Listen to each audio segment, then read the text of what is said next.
So I was watching the X Zone TV channel last night when I was abducted by aliens, and they kept repeating to me over and over again, simultv.com, simultv.com. What's simultv.com? That's what I asked them. They had it written on the side of their UFO. How do you spell that? UFO. No, I mean simultv.com. simultv.com. simultv.com. Right. simultv.com. Interesting that you were abducted by aliens in a simultv.com UFO last night. Oh, yeah? Yeah. Now that you mention it, I remember now last night I was awakened from a deep sleep. My great-grandmother was standing there. She said she'd come from the hereafter to tell me about simultv.com. She even spelled it out for me. simultv.com, sonny boy. simultv.com. simultv.com, sonny boy. Wow. Yeah. Guys, you'll never guess what my psychic guru just told me. simultv.com. Exactly. Are you guys psychic too? Of course. We all know about simultv.com. simultv.com.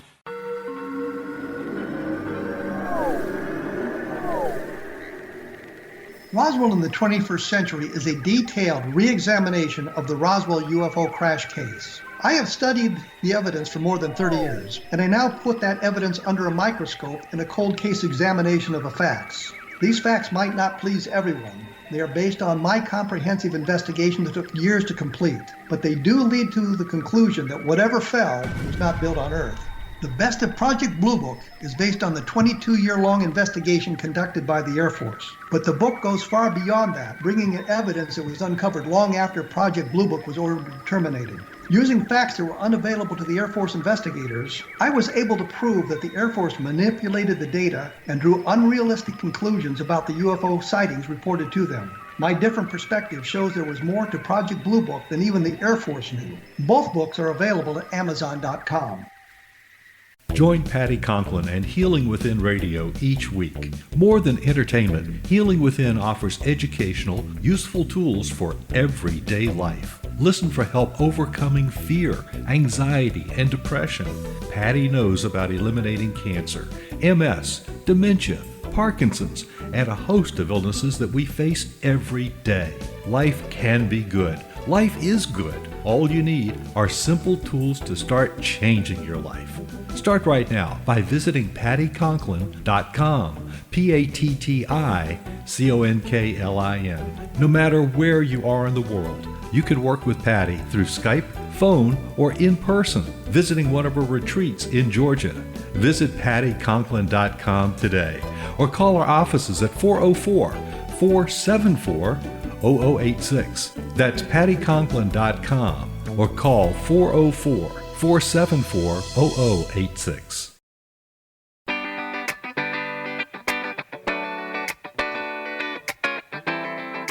Welcome to the Connecting with Coincidence radio show with Dr. Bernie Beitman, MD, bringing together the world's synchronicity experts to help you use meaningful coincidences to develop spiritually, psychologically, and practically. For more information, put Connecting with Coincidence into your web browser to find the book, website, Psychology Today blog, YouTube channel, and Facebook page. And now, here is the host of the Connecting with Coincidence radio show, Dr. Bernie Beitman, MD.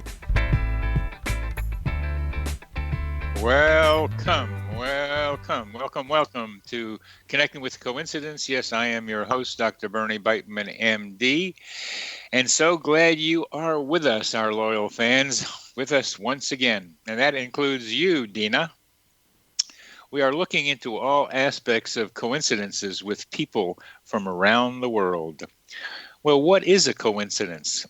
A coincidence is a remarkable concurrence of events without apparent causal connection. The key phrase here is without apparent causal connection.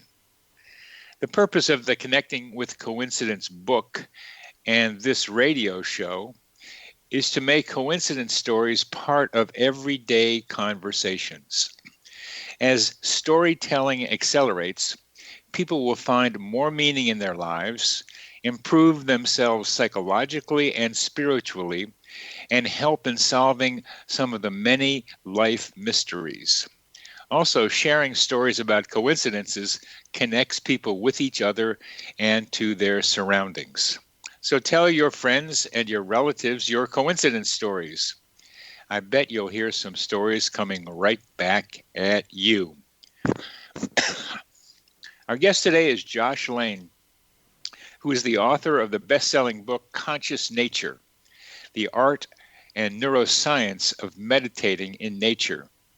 Josh is a mentor of mentors, a skilled wildlife tracker, sharing primal awareness skills that help connect us to nature within and around us. His journey over the last 20 years has led him to explore consciousness and inner potential through studies with mystics, traditional healers, martial artists, and shamans. Josh's vision is to help bridge the healing power of nature into the modern experience and enlivening creativity and well-being through a conscious primal connection with the earth. That's so important, Josh. Creating a healing power with nature, especially now.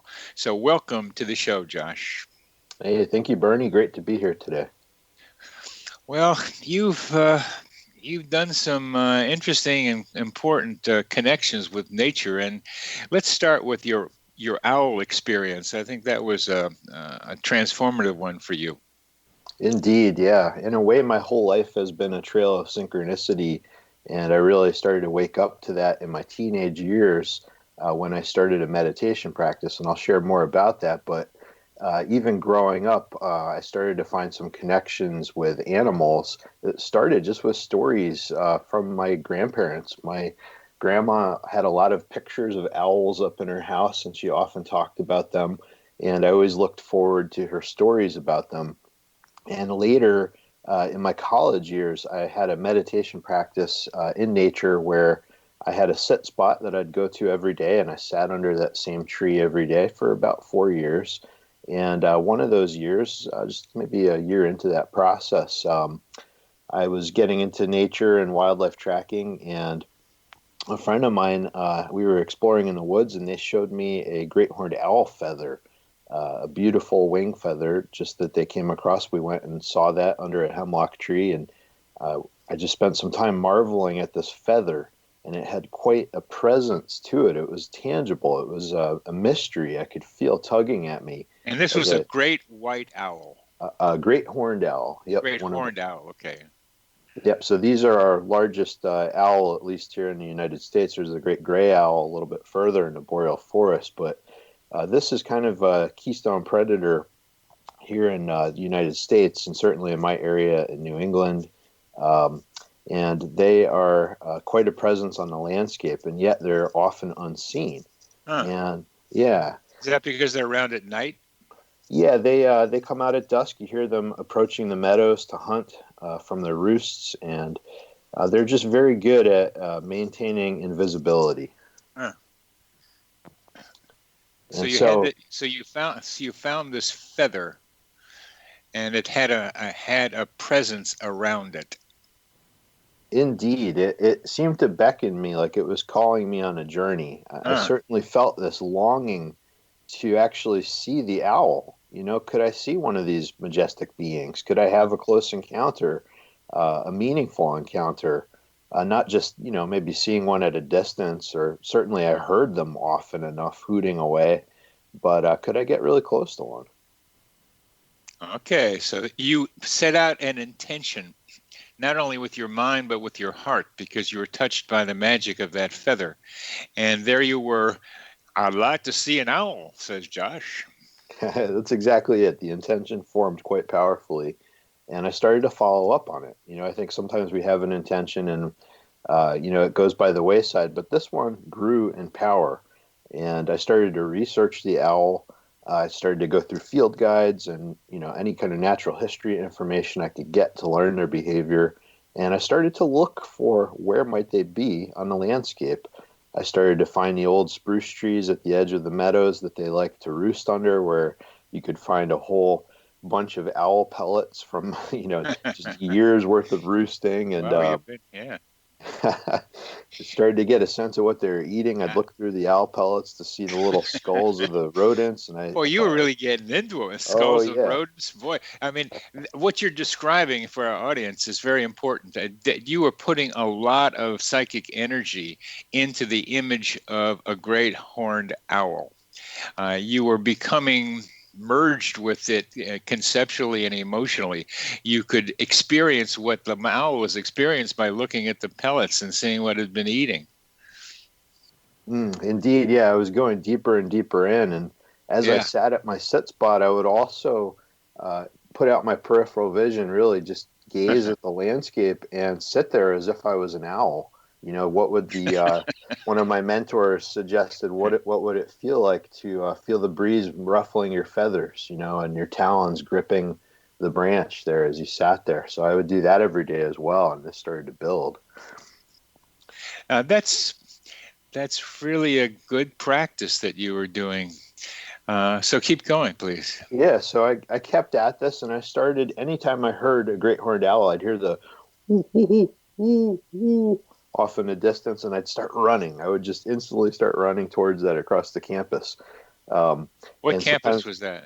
This was at Hampshire College in Western Massachusetts, and in the Pioneer Valley. And, you know, I'd get closer and closer. Sometimes I'd be running half a mile, quarter mile, and I'd get there, but the owls would have moved off by then. And, of course, I'd try to stalk in silently as I got closer, but every time I got a little closer, but no success. But what did happen was I started to really attune to their sounds, and more to where I could really hear them, just like if you were at a party and there's a whole bunch of noise in the background, but suddenly somebody says your name across the room, some part of you registers that. In that same way, my brain started to place importance on the calls of these owls, and I could hear them from further and further away, to the point where sometimes I could hear them when nobody else could. But if we got closer, they would be able to hear them too, which was quite funny.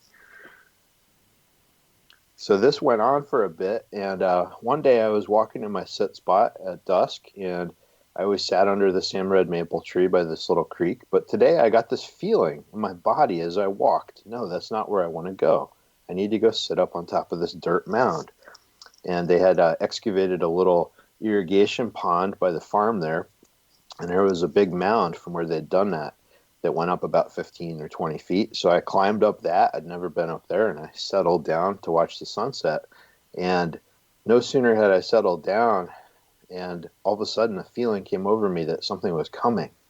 And my body turned of its own accord, and I looked over my shoulder, and I locked eyes with this great horned owl that was right at my level, zooming towards me. And it just brushed right past me. I could literally feel the air from the wingtips across my face as it passed me by. Just kind of, it glanced at me, and then it continued off into the red maple forest. So it was quite a powerful moment. I define coincidences with three different types. Coincidences are made up of mental events and objective external events that come together, and that's one form of coincidence that I called mind object. And what you had done was build up a strong image in your mind of the owl, very powerfully built, and somehow that correlated on top of that mound with that owl coming to your head. How do you think that works? Yeah, to me, it is a process of building an energy around a question. In this case, it was this passionate desire to encounter the owl up close. And each of those practices helped me to build that. And I could really feel it building into a force. You could say a vision, in a sense of like, this is something I really, really want to have happen. And I'm moving that energy forward. And then being at the right time and right place is the art form, being available to have that happen, which happened as I walked out to the spot that day. I call it human GPS, being in the right place at the right time. And you were able to follow intuitive guidance to get to that place. You felt it and you went there. We've come to the end of this first segment. We're talking with Josh Lane about the nature connection and synchronicity. He's the author of Synchronicity as a Rite of Passage in Nature.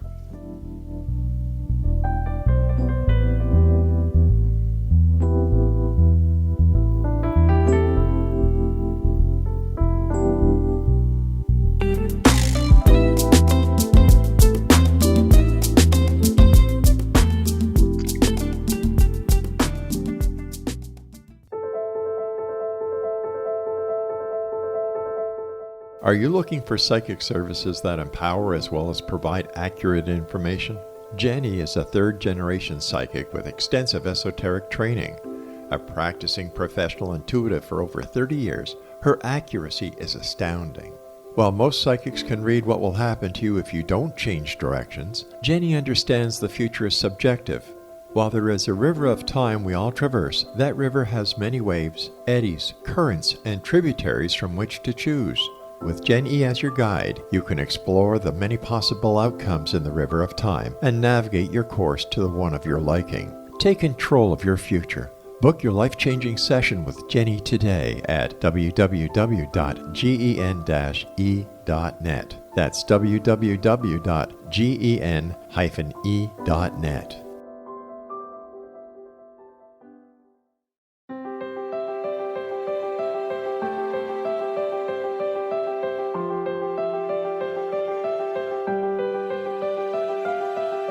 Mission Evolution is dedicated to the well-being of the planet and animals, as well as the evolution of humankind. One major factor threatening all three is increasing toxicity. Heavy metals and other environmental toxins are poisoning our bodies, deteriorating our brains, blocking our spiritual connection, and shortening our lives. Yet these poisons are extremely difficult to remove. I'm Gwilda Wiyaka, and I recently became aware of a product created from the marriage of nature and nanotechnology called Vitality. It's formulated from zoolite, whose crystalline structure binds toxins, gently carrying them out of the body. The light is only as clear as the window through which it shines. Clear your body, shine your light into the world. Visit vitalityhappens.com for a 20% discount. Enter code PATHHOME.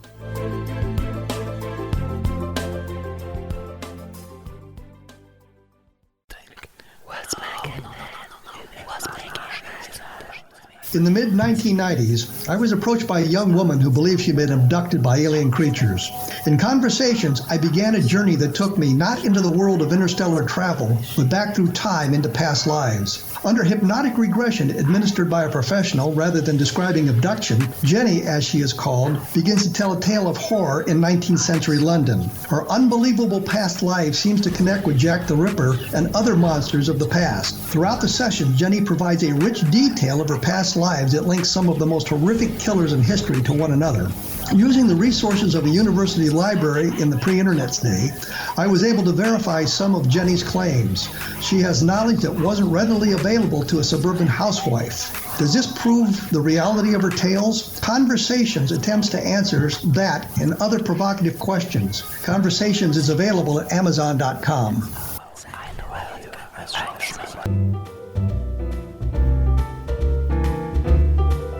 Welcome back to CC with me. I am your host, Dr. Bernie Beitman, MD, and we are talking with Josh Lane about conscious nature, the art and neuroscience of meditating in nature. I'm a kind of a neuroscientist. Where is the neuroscience in what you are describing, Josh? Yeah, well, just over years of being mentored in deep nature connection and wildlife tracking, and then mentoring others in this art, I started to see how people really created deep sensory connections with the landscape, with the animals, with their sense of place.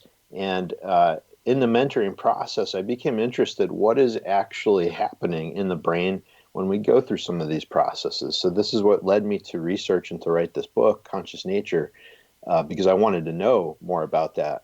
So this led me to pour into some of the neuroscience journals and information that was out there. And I started to see how this ancient mentoring model of connecting people with the land really matches up with brain-based learning and with modern insights from neuroscience. One of the biggest ones that I see used in nature connection is this psychological process of priming.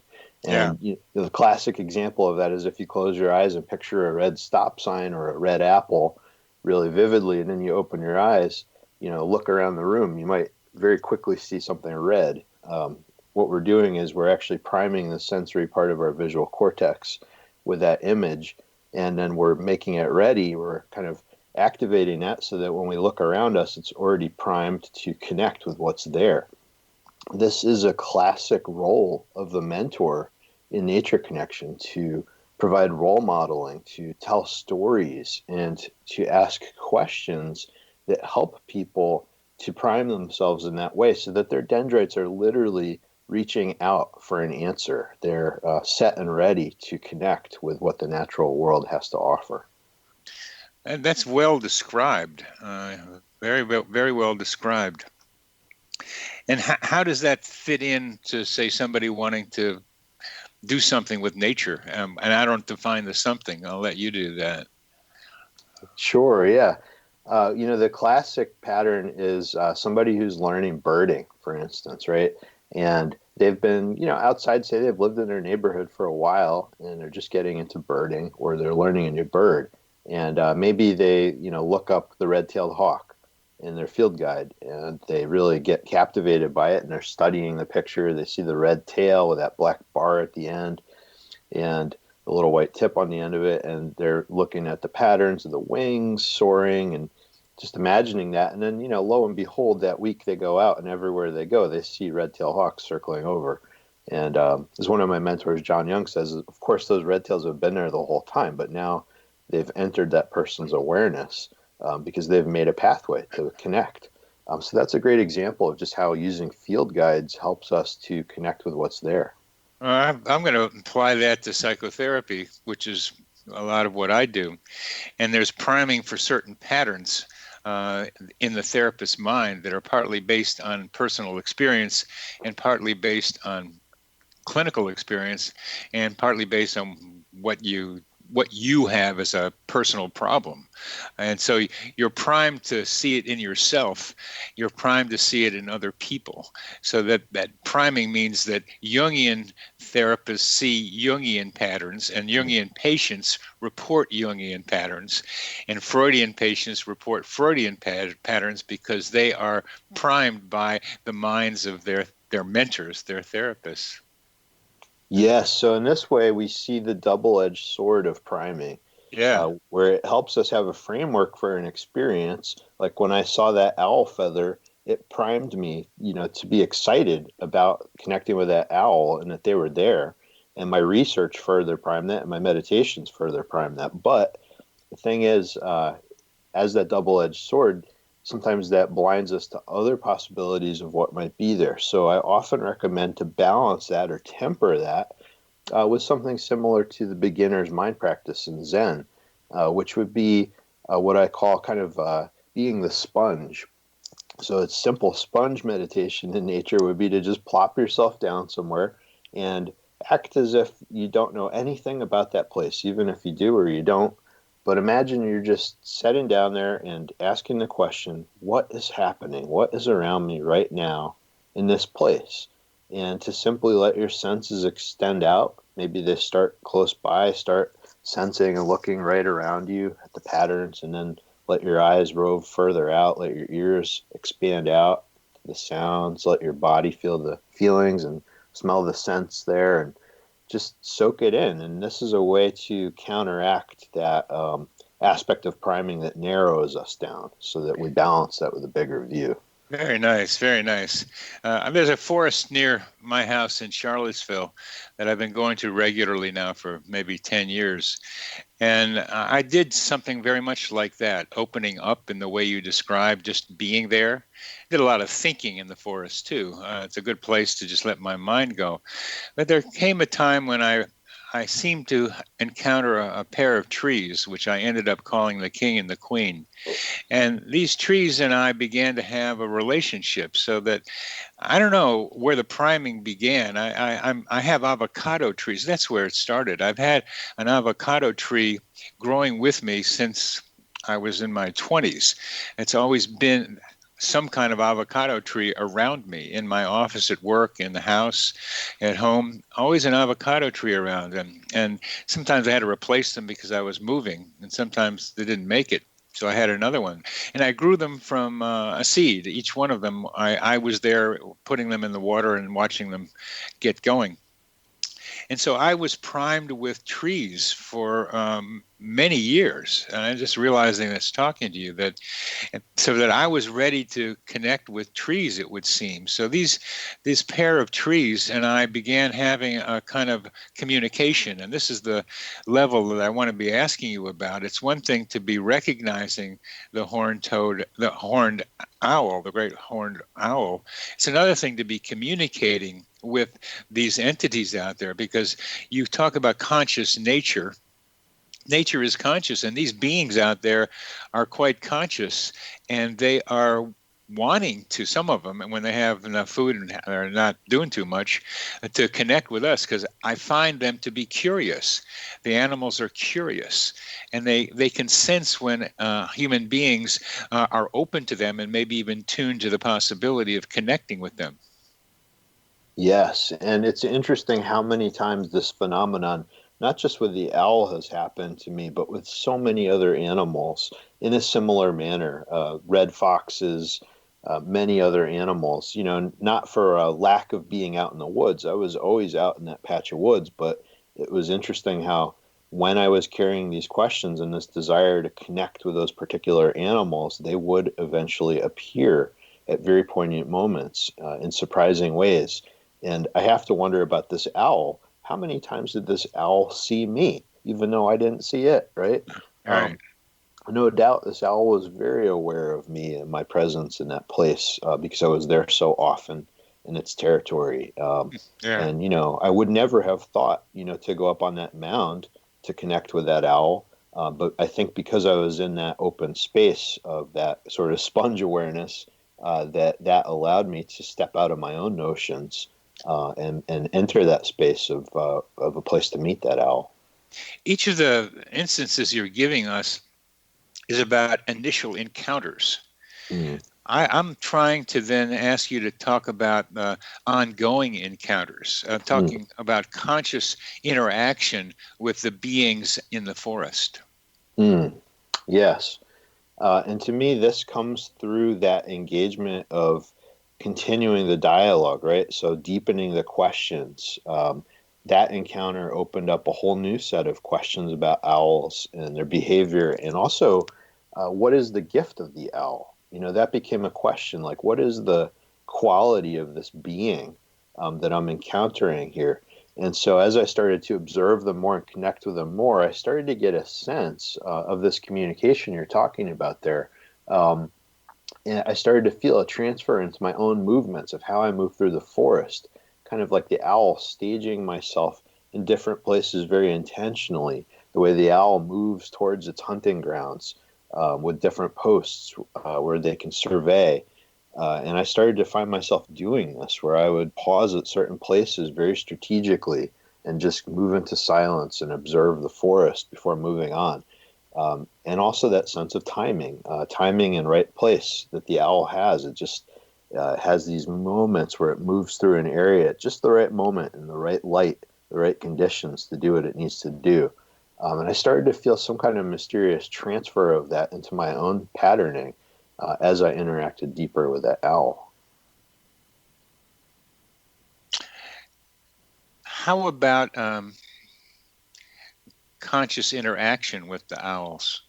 Well, I feel like in a way this is kind of getting at that, but in a sideways way. I'm talking about. Yeah, I can see that as kind of as a sideways, because you're kind of mimicking the owl's behavior, kind of tuning into what the owl does. Yes, exactly. Tuning into the pattern of being. Yes. There. And so you could say that's a level of communication. It's not so much the level of, okay, owl, what are you up to today? What are you thinking about today? But also, the larger, I would say it's a larger picture communication on a meta level. Yeah, I can see that. Well, we're coming to the end of this segment. We're talking with Josh Lane, author of Conscious Nature, the Art and Neuroscience of Meditating in Nature.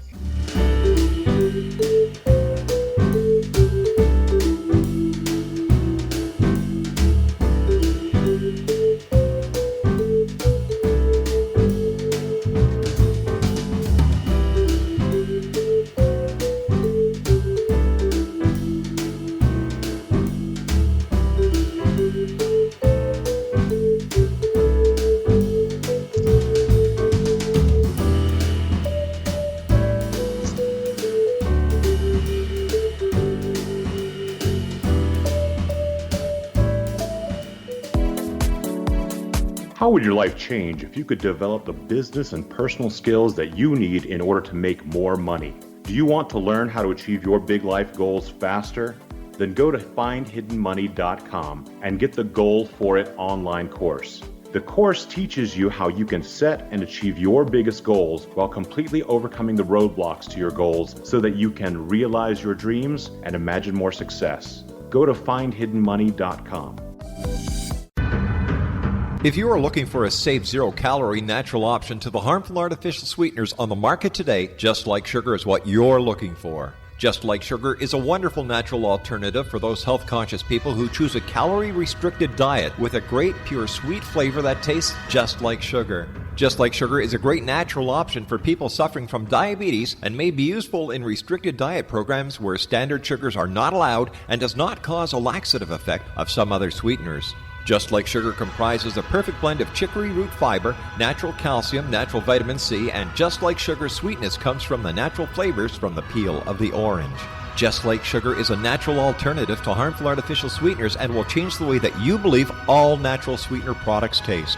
Just Like Sugar is available at your local Whole Foods markets, Wild Oats markets, Henry's, Sun Harvest, and many other fine natural food stores in the U.S., Canada, and worldwide. Audience. If you have seen a UFO, had a close encounter, seen a ghost, Bigfoot, lake monster, or a story that you would like to share or have investigated, contact me, Rob McConnell, by sending me your email to xzone@xzoneradiotv.com, or you can call toll-free 1-800-610-7035, extension 143, and on Skype, X-Zone Radio TV. For more information on the X-Zone Radio TV show with yours truly, Rob McConnell, visit www.xzoneradiotv.com or www.xzonetvchannel.com or simultv.com and xzbn.net. Until next we meet here in the X-Zone from our broadcast center and studios in Hamilton, Ontario, Canada, always remember, X-Zone Nation, keep your eyes to the sky and your heart in the light.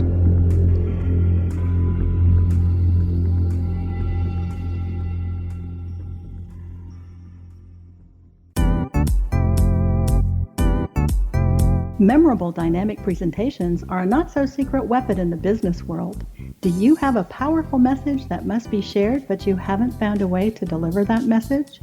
Do you want to be known as a top public speaker who gets amazing results? Are you ready to create and deliver your powerful message? Thomas Hides can help you create and deliver your speech to get the results you desire. Visit iconquality.com.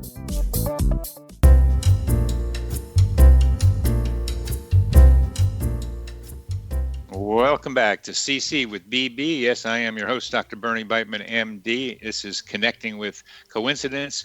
We are talking with Josh Lane about his ability to teach people to connect more with nature, which is certainly a very, very important thing for us to be able to recognize doing in this time of COVID-19. What I'm trying to see where I can meet you with, Josh, is this direct, conscious, telepathic communication with aspects of nature. Since I've experienced that when I go out to the forest in various ways. I dance with these trees. I have danced with these trees. They've introduced me to other trees that I had never seen, even though I was staring right at them. And through these two trees, I've become much more connected to the forest itself. And I had been before in it, but in a different way. So what you're doing is remarkably wonderful to get into the specific animals, the owls and others, and becoming like them, being empathic in your behavior with them. So I'm trying to see if there's where there's a connection between, what you were saying, okay, owl, what are you doing today? What's happening? I don't mean quite like that, but something like that, especially when the owl might have symbolic meaning to you.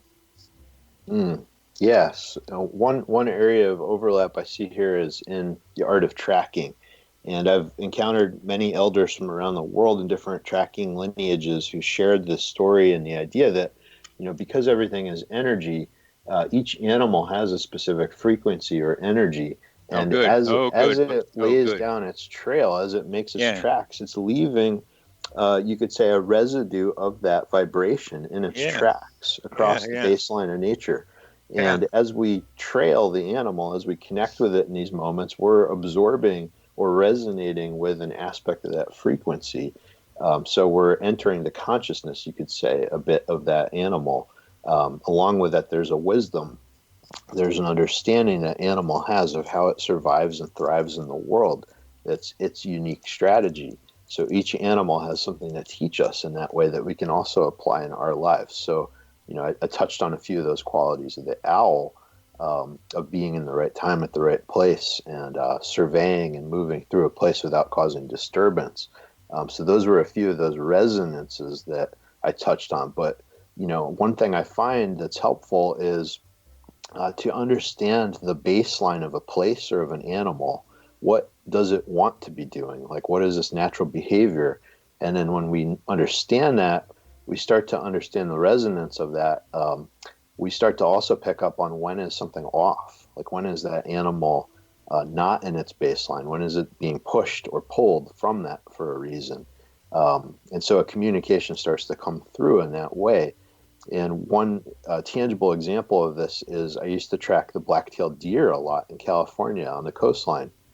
And deer spend most of their time walking. They're grazers, and they're going to work their way along an area very casually, pausing often to feed, and eventually laying down to chew their cud. And there was one little narrow strip of trail in this park where there was a drop-off on one side, and then the other side of it had a little 10-foot cliff right above it that was very steep.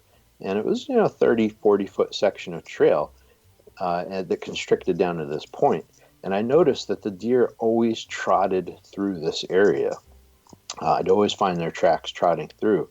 And as I tuned into their tracks, one day I got this image of a mountain lion, and this extreme feeling of concern came through me, like this impulse to move fast. And I found my own body trotting right through there as I was looking at those tracks in the corner of my eye. So I felt that was a communication from the deer through those tracks about why they move that way in that place, because it's very dangerous for them. So they want to get through there more quickly because there could be a lion on that perch overhead. So things like this start to happen. So you tune into the vibration of the animal in the place, and in that way pick up its intention and what it's really trying to be able to do. That is very, very cool, to be able to align yourself to the vibrational activity in various parts of the forest as laid down by the various animals. What about the owls being able to see things at night, to travel through the dark and make things happen? What do you learn from that?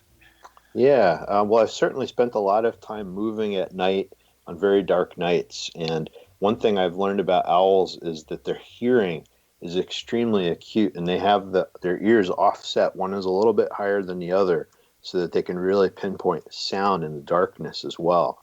And so a great practice that's helped me attune to that more is simply listening for the quietest sound. Going into a place, whether sitting in the dark or anywhere, just closing my eyes and just asking, okay, out of all the sounds right now, which one is the quietest or the furthest or the most subtle to perceive? And that starts to bring us more into that consciousness of the owl. And when we do that, I find that we start to open up to a larger perception, that owl consciousness, it really does expand us. And many of my folks that I've mentored find that when they step into that mindset of the owl, into that vibration, that all of their senses expand as well, along with that one sense. It's a form of priming. It's tuning, making some parts of your brain work that we wouldn't otherwise have known to by imitating what the owl does or trying to copy what the owl does. The owl is inviting us, and each animal really is inviting us to step out of our known familiar pattern, because we restrict ourselves in many ways through our enculturation of what's important to focus on out of all the things we can focus on. it really restricts down to quite a narrow band within our perceptual field. So each animal, some animals are more olfactory. They're using their nose to sense the world. If we step into what it's like to be a bear or a dog and connect on that level with our environment, there's going to be a whole new set of information that comes into our field of perception that we might otherwise ignore. So really each animal, it's inviting us to expand. Expand our consciousness, expand our ability to perceive. So what do we do about, say, somebody who is stuck inside in a control room at a radio and TV station, who just doesn't get out, who's within a lot of electronics, making a lot of decisions about how things need to go, and doesn't get out into the forest, does not get into expanding his consciousness through the way animals can teach him to do. So what does a guy like that do? Sure, yeah, this is the big concern today for so many of us with our life patterns now. One thing I start with, and I really emphasize this in Conscious Nature in the book, is that we are nature. So, just that fact of tuning into our own body. For instance, if you take a breath, breathing that air in and just sensing all the trees, all the algae, all the different things that have contributed to that breath that's moving in you. Perhaps all the animals that have breathed that breath over the years, and feeling that infusing you. And then as you exhale and relax, I invite you to just relax into your body and feel that tug of the earth beneath you that's there, no matter whether you're in that radio control room or anywhere else. That connection with the earth is right there all the time. And just to sink into that for a moment and feel that. Feel your bones as a literal extension of the earth, made of the minerals of the earth. And to feel that fire of your metabolism, that warmth inside of you, just like the sun that warms the earth, and the fluid of your blood and your tissue, that water that moves through things. So right there, that's as far as we have to go to start that connection process, to open that up. And then just to go, even to just look out the window for a minute or on a break, I like to just step out the door and just go into my peripheral vision, expand my vision with soft eyes, and just take in the sights, the big picture around me, listen into the distance, feel my skin and the breeze on it. And right there, that kind of keeps us in tune so that when we have these moments available to connect more deeply with nature, we're already halfway there. In these times, it may be possible to go outside. Some people can't, but can, to feel the breeze, to feel the inside, feel the blood coursing through your veins and your arteries, and try to imagine the earth beneath your feet, even if you're up 3-4 stories or higher. There are also some other animals around called other human beings. How can their presence help you get more tuned in the way you're talking about? One of the biggest things I see is the art of storytelling and sharing stories. We have a innate need as social animals to share our stories and observations. So any little thing that we see in the backyard or wherever we are, if we are able to take a walk in the park or down the street for a little bit, these are opportunities to harvest stories from nature, to keep our senses attuned and invite little moments of connection, whether it's a bird flying by or just feeling the breeze in our face and noting the direction it's coming from, or peering up at the stars at night or seeing the moon and what phase it's in. These are opportunities to connect, and these are opportunities for little stories we can share with the people in our lives and build a little routine of, what are we connecting with in nature? What are we noticing right now? And as we do that, we can bring that back with all of our sensory memory. We can, really see the moon that we saw, bring it back in our mind's eye. What phase was it in? And really bring back the feeling of the breeze. You have such a wonderful connection with nature, and you're able to bring it all back to nature. And the stories that you're describing are about stories about nature. And not everybody gets outlet the way you do and can sense nature in the detail you do. And we'll continue with that in our next segment. You're listening to Connecting with Coincidence. I'm your host, Dr. Bernie Beitman, MD. We're talking with Josh Lane.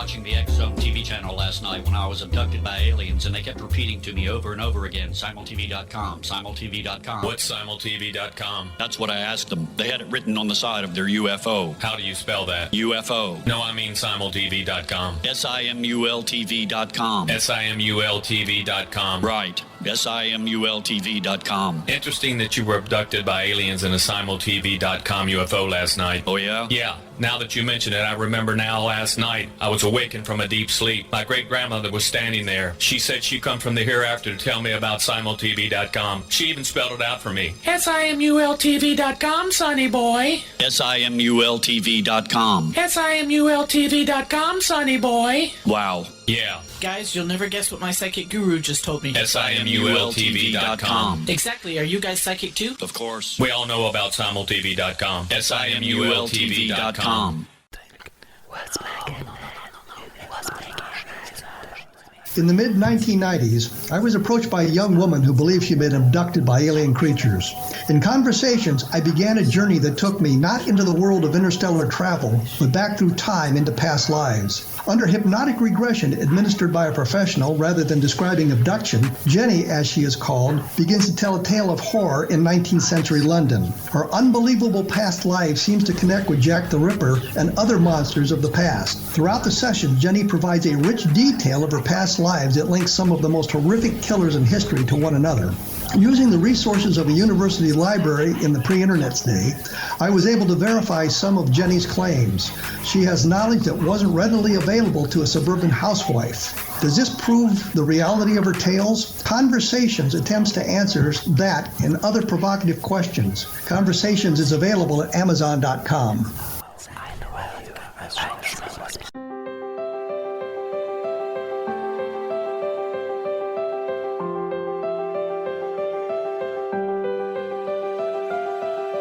Mission Evolution is dedicated to the well-being of the planet and animals, as well as the evolution of humankind.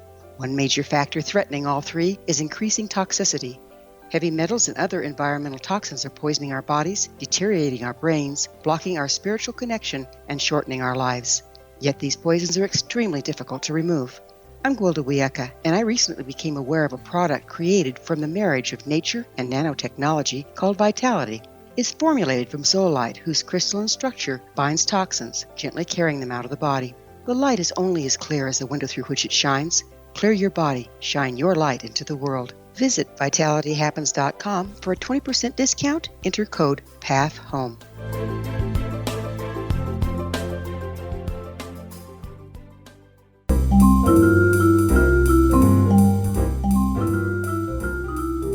All right, welcome back to CC with BB. I am your host, Dr. Bernie Beitman, MD, and we are talking with Josh Lane, and we're getting out. We've been getting out in nature.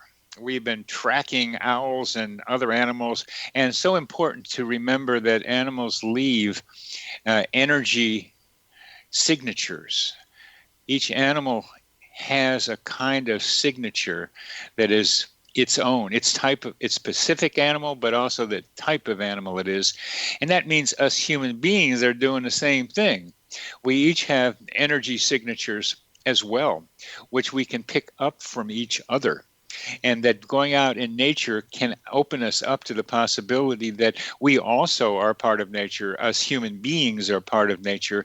And each of us, yes, has a human being energy signature, but we also have one that's particularly our own. And I because I'm a therapist, Josh, I find it very important to recognize these energy similarities and differences with people. And because I like to dance, which I can't do anymore because of COVID-19 for now anyway, I like picking up energy from other people. Now, I've been criticized by Psychology Today, that I do a blog for, talking about interpersonal energy because it's not scientific enough.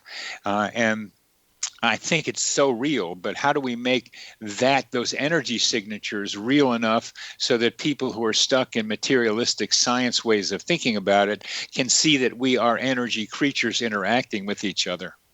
I like to start on the level of mirror neurons, right? And this plays into nature connection. As we observe a bird or animal, we can start to get a sense of its mood. I mentioned understanding the baseline, like what does the deer want to be doing? And then when it's trotting, that's a break from that baseline. So it's telling us something about its state. And we can pick that up as we read the tracks. We can feel that in our body and learn to do that with our mirror neuron system. And of course, this plays in with the people in our lives. We know, if we know somebody well, we know how they usually are. And we can probably tell very quickly within a second or two in an interaction if somebody's off of their usual baseline. So this is a great practice, just extending that to those around us, tracking, like when are people in their calm, relaxed space and what contributes to that. And maybe we can help support that. And also for ourselves too, when are we in our baseline where we feel our most comfortable and relaxed? And what are some little things we can do to bring into our life that helps us be in that more spacious aspect of our nature, which can be more challenging at these times, but that makes it all the more an important question. And how do we help each other do that? Mm-hmm. One way I see is if I walk into a room and I notice that my body suddenly changes in its feeling, sometimes I might notice that I'm picking up something from somebody else. Like, wow, that was a rapid shift in my state. I tune into that and I ask myself, am I feeling that anxiousness or is that somebody else? Am I picking that up?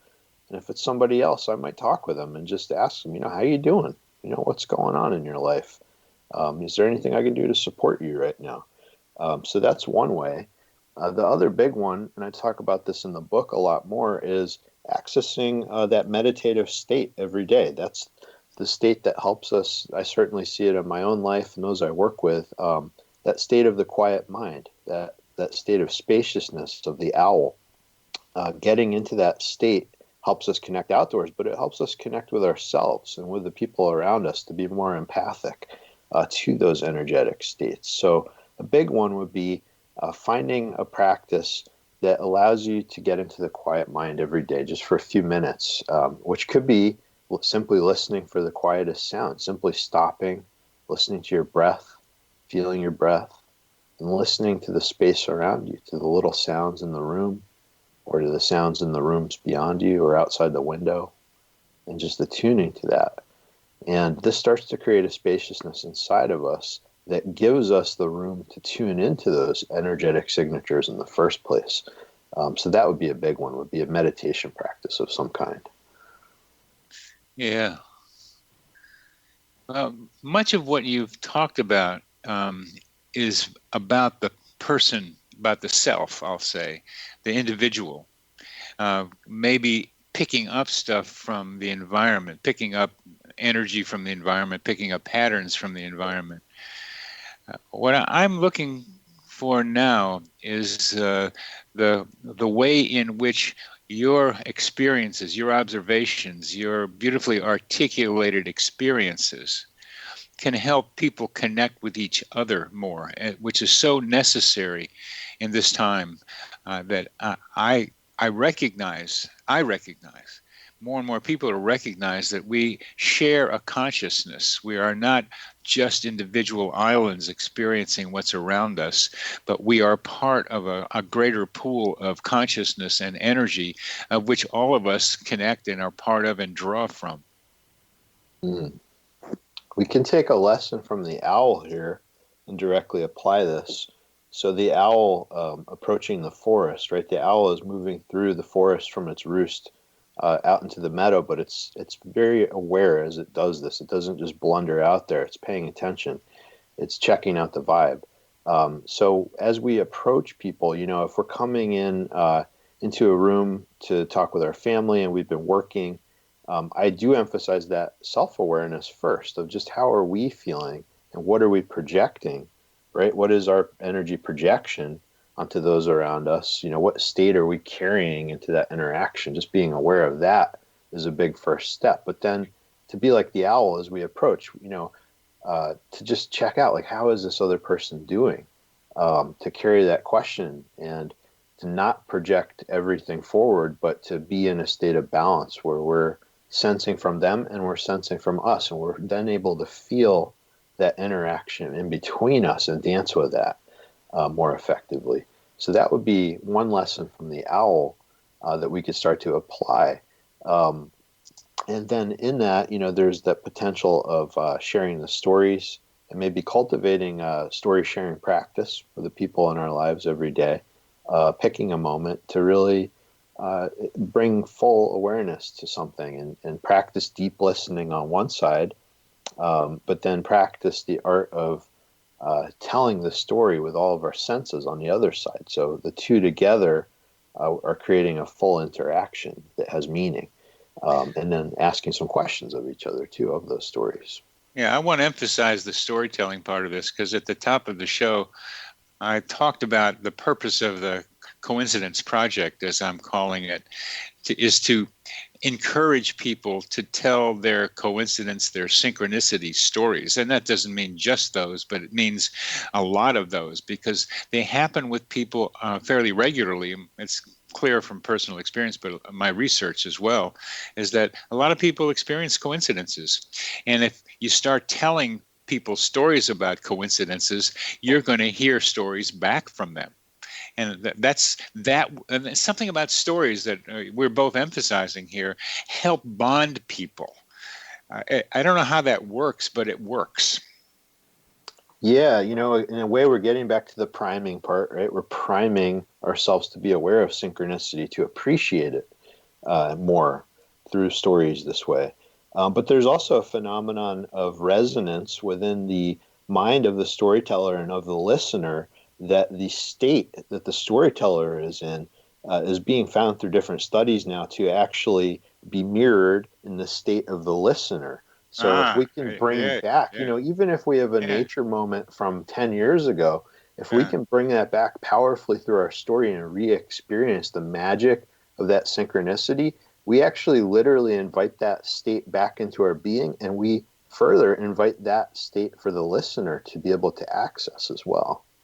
That is well said, Josh. I hadn't thought about the neuroscience of that. And mirror neurons are one way to look at it. Whatever we mean by empathy is another, but energy sharing is another. Just even telling the story and imagining it, however it happens, let me say, floods the listener who might be open to it, to the energy patterns that the storyteller is speaking and imagining. And you're so right about, if you tell the story about something that's emotionally charged for you, you bring it back in your consciousness, and that conveys that experience much more fully because it's emotionally charged with good patterns that are clear from your experience into the other person. And they can identify with it and re-experience with you what you are re-experiencing. You could say, in a way, perhaps we're each a node of a larger synchronicity network. Like, for instance, you have the tree stories, right? And I have the owl stories. And when we share stories in a deep way and bring those moments back to life, in a sense, we're activating that entire synchronicity network that we're part of in a deep way. We're inviting the listener to share in that, to expand, and then they can do the same for us. You just have expanded for me my ability to think about the other animals in the forest, because I have been a tree guy. I have been a tree guy for a long time, I realized, and I've been a tree guy for 10 years with the ones in the forest. But there are other animals in there, and snakes. And run across some snakes hanging around on the path, sunning themselves during the summer and almost stepping on one. Oh, God, a rattlesnake it was.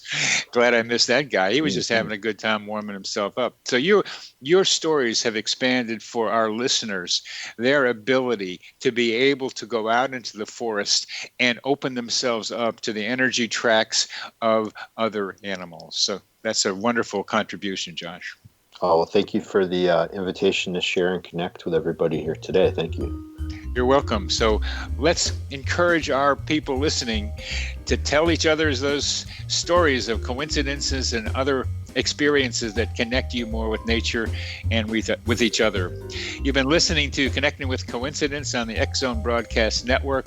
I'm your host, Dr. Bernie Beitman, MD. We've been speaking with Josh Lane, the author of Conscious Nature, the Art and Neuroscience of Meditating in Nature.